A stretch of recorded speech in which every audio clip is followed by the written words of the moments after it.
Hoy os voy a explicar ahora en este vídeo lo que ha ocurrido en el siniestro, de Adamuz, que costó la vida a 46 personas y muchos lesionados.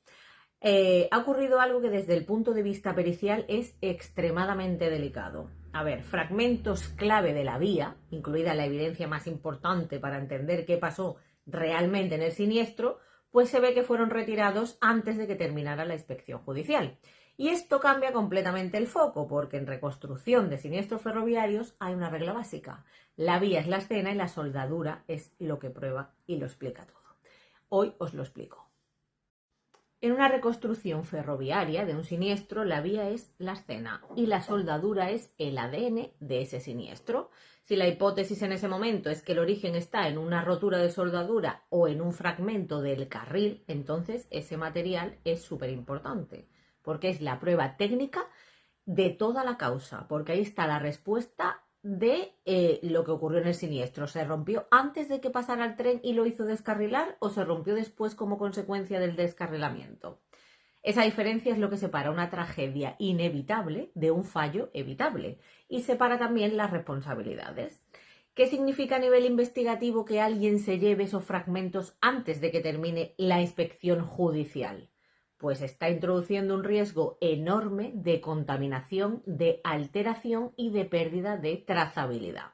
Y en pericia eso es gravísimo, porque una prueba no vale solo por existir, vale porque puede demostrar dónde estaba, cómo estaba y quién la había tocado desde el minuto 1 en el que se recogió. Y eso es la cadena de custodia, que no es un formalismo, es el mecanismo que nos permite, como peritos, pues sentarme delante de un juez y decirle: esta pieza exacta estaba en el punto X, recogida a tal hora, precintada con tal número, transportada por tal persona o almacenada en un lugar y abierta en un laboratorio que la ha analizado para este procedimiento. Si tú rompes ese hilo, lo que pasa es que la prueba ya se debilita, porque aparece la duda razonable. Pues es esa pieza, se tocó, se limpió, se mezcló, pierde el contexto. Y cuando entra esa duda razonable en una prueba nuclear, entra la duda en toda la reconstrucción.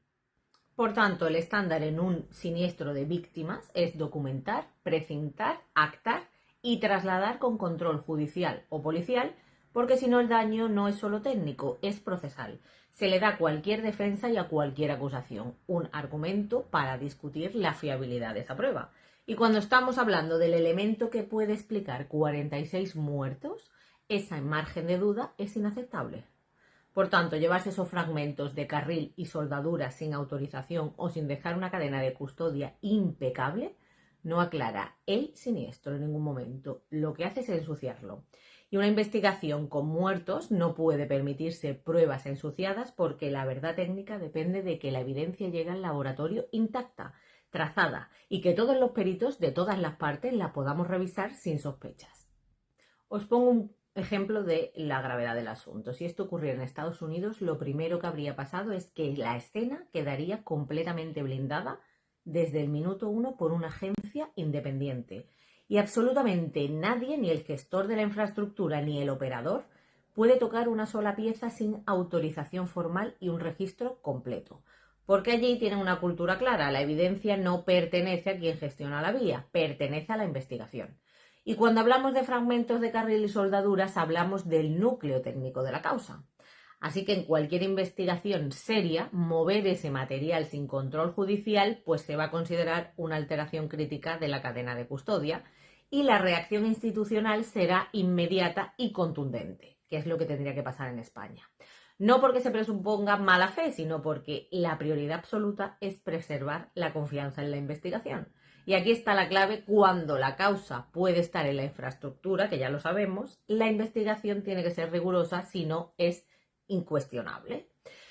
Porque de esta evidencia va a depender saber si hubo un fallo evitable, si hubo un problema de mantenimiento, de ejecución o de control. Y en cualquier sistema avanzado de seguridad, lo primero que se protege no es la imagen, es la prueba. Y cuando una prueba nuclear se mueve sin autorización, como ha ocurrido aquí, el problema ya no es técnico, es de credibilidad del proceso. porque los abogados van a luchar ahí. Y esto no significa que haya responsabilidades penales, porque eso lo va a decir la justicia, pero sí significa que estamos ante un episodio extremadamente serio desde el punto de vista forense, porque va a introducir las dudas sobre la integridad de la evidencia en esa investigación con víctimas mortales. Y en un siniestro de esta magnitud, la sociedad necesita algo muy simple: saber que la verdad técnica va a reconstruirse sin ninguna sombra de duda y que si hubo errores o fallos se va a depurar con nombres y apellidos.